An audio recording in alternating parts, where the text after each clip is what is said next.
Assalamualaikum Kang Gareng, Bagong. Waalaikumsalam Petruk. Waalaikumsalam Truk. Alhamdulillah ketemu meneh. Wah, syukur alhamdulillah Petruk. Arep ngrumpuk apa meneh. Iki Kang Gareng, ayo sangu saka ndara. Para Pandhawa diparingi apa piwulang. Apa Truk? Iki bab Kang Gareng. Judule Banyu Sumup. Waduh. Wah, judul lucu ngono, Banyu Sumup. Iya. Ning sadurunge iki Kang Gareng iki dirumpaka sik ya, Truk. Isine piye Banyu Sumup ki mau? Banyu Sumup ki apa to, Truk? Lho banyu sumup ya kae to Kang Gareng nek ana banyu terus kae umpamane digodhog terus ana sumupe kae. Oh, uap air. Ki nek sing rada ketok kae ning ana lho banyu sumup sing ora ketok lho, Kang. Umpamane iki ning nggon laut kae, mongko laut kae akeh lho banyu sumup sing do munggah ana nggon langit. Ning ora ketok ya, Truk. Ha iya ora ketok. Oh iya ya, tegese ora ketok mripat. Ning jane ana, tegese iki butiran-butiran air yang wis dadi molekul ngono kae. Dadi cilik-cilik ngono kae nganti ra ketok mripat. Oh, ngono ya, Truk. Samudra ibarat alam donya.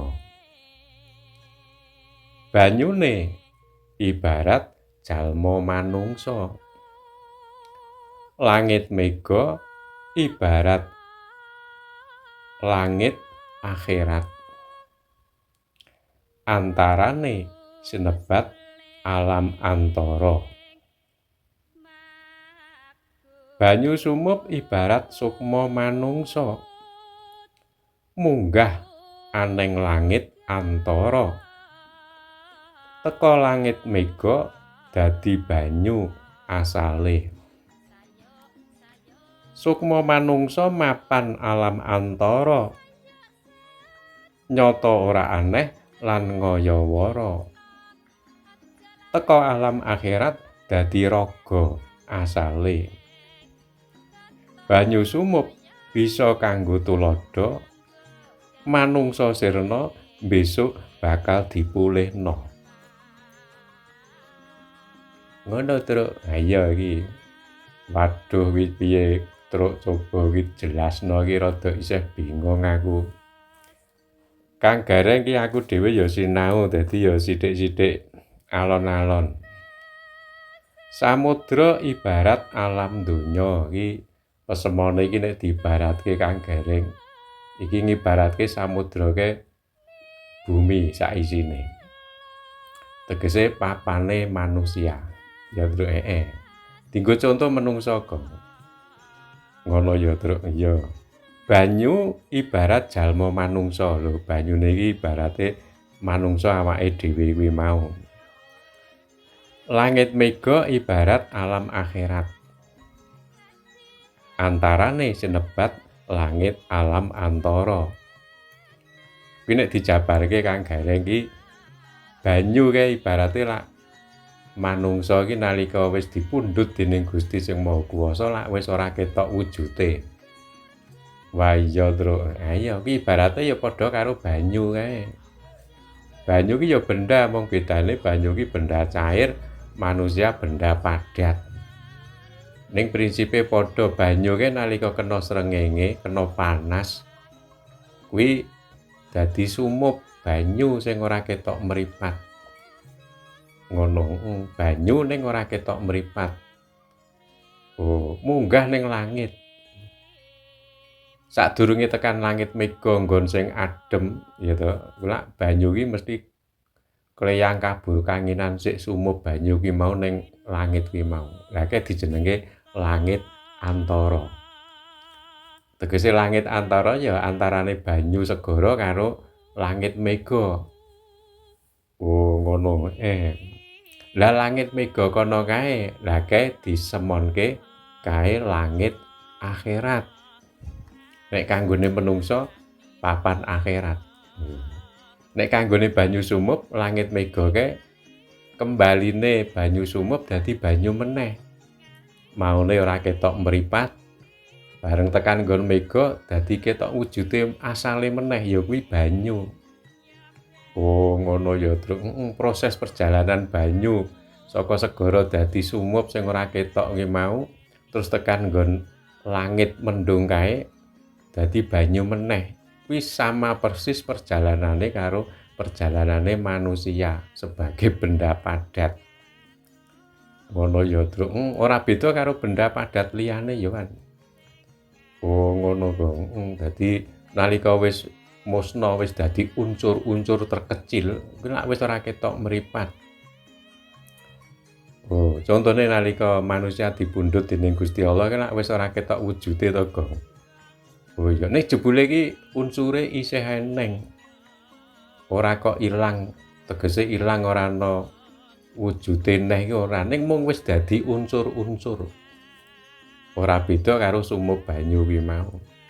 Ora beda karo benda-benda liyane, umpamane benda apa umpamane iki besi.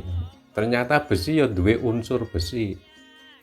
Sing unsur besi kuwi mau, besi yang paling kecil kuwi mau sing nek nggon ilmu pengetahuan ki lak dijenengke atom ya, Gong. Ha iya, kalak ora ketok mripat. Ning kae ya besi, atom besi. Lho. Tegese atom besi iki tegese besi sing wis ora iso dibagi meneh. Saka cilike ya wis kuwi ora iso dipara loro neh wis ora iso. Lah, iki jenenge atom besi kuwi ora ketok mripat. Ning eneng-eneng. Lho. Oh iya ya, Mula pesemane nalika manusia kuwi mau ora beda karo banyu kuwi mau bareng wis dadi unsur tekan nggon alam akhirat dadi manungsa meneh. Lho. Kembali menjadi asal semula seperti manusia benda padat. Ora beda kaya sipating banyu sumup sing ora ketok kuwi mau akhire tekan nggon alam mendung kae dadi banyu meneh. Lho iki jane lak proses kaya ngono lak ora sesuatu sing aneh to, Gong. Ora sesuatu sing ngaya-wara ki mau. Oh iya ya, lho iki lak contone eneng kok. Ibarate iki benda padat dadi ora ketok, akhire kaya-kaya ilang ngono, ning dadi kembali benda meneh iso nyatane. Oh, contoh sing paling gampang ya banyu kuwi mau. Lah nek anu Truk, benda padat liyane ya iso ning mung urung ana sing nemokke carane piye. Ning ilmune membenarkan nek benda unsur besi kae dadekke unsur iso ning unsur dadekke besi iki sing urung iso nemokke ilmu. Ning iso, nek manut keterangane iso. Ning nganggo proses sing embuh sing urung ditemokke carane uga ya mbutuhke wektu sing akeh banget, mungkin jutaan tahun proses alami sing ana ngantariksa kono.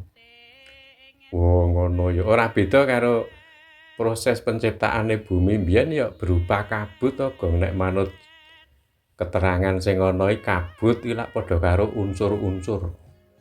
Sing terkecil ngono ora beda karo mendung nek ana langit lak akhirnya terus dadi banyu meneh. Padha karo menungsa ya dadi menungsa meneh.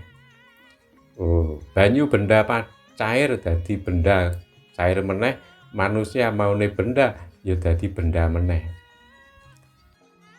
Eneng nggon alam akhirat. Iya. Ibarate nggon mendung kae ibarate alam akhirat nek kanggone manusia lho. Proses sumup banyu dadi banyu meneh kok. Sing maune ra ketok dadi banyu ketok diwujude mula kae ana jawah kae ya, Gong. Iya. Jawah sing teka kae lak asale ya banyune iki maune saka segara kuwi mau. Munggah kena panas dadi ora ketok mripat. Ibarate iki kaya sukma. Iya. Banyu iki duwe sukma akhire munggah ning langit. Langit antara. Lho nek nggon menungsa lak langit antara iki lak gawe alam barzah. Oh iya ya, alam barzah iki langit antarane bumi karo akhirat. Batas antarane alam bumi karo alam akhirat. Oh iya. Nek digathuke karo sumur banyu ya kuwi langit kae antarane segara karo mendung kae.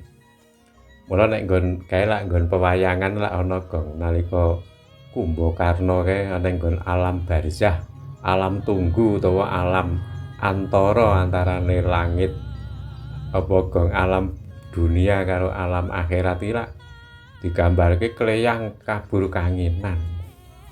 Ana angin ngalor katut ngalor, ana angin ngidul katut ngidul.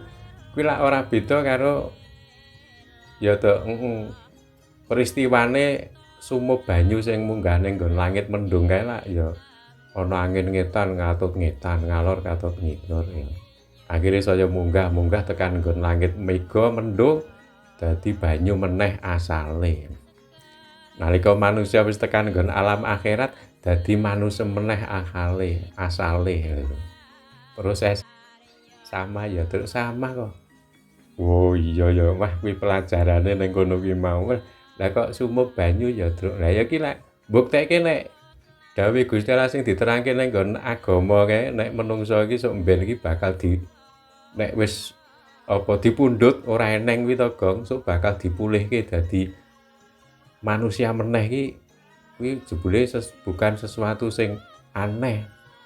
Nyatane proses ngono kuwi ning nggon benda-benda liyane iki ya ngono kuwi kok.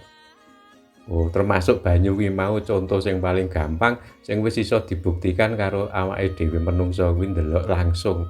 Iso dibuktikan langsung. Oh iya, nek benda liyane urung iso kok. Isane manusia lagi iso ndadekke benda iki dadi unsur.